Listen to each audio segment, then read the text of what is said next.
আসসালামু আলাইকুম গাইস, তো সবাই কেমন আছেন?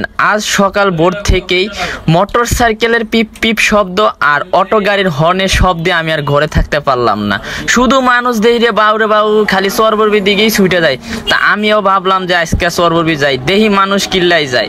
একটু পর দেহি চরবরবি বাজারের ভিতরে এমন গাড়ি জ্যাম লাগছে রে ভাই, হাইটটাও যাওয়া যায় না। তা কি করলাম, একটু হাইটা যাইতাছি, দেহি এক চাষিও আমার সামনে দিয়ে হাইটা যাইতাছে।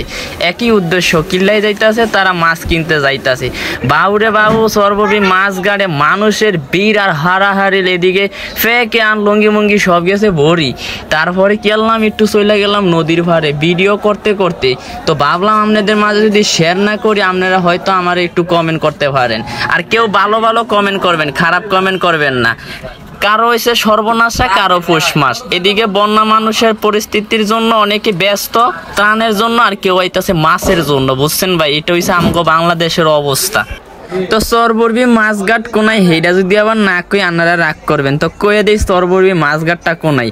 এটা চাঁদপুর জেলার দক্ষিণে হাইমসর উপজেলায় অবস্থিত। চরবরবি মেঘনা নদীর পাড়ে চলে আসুন আপনারাও।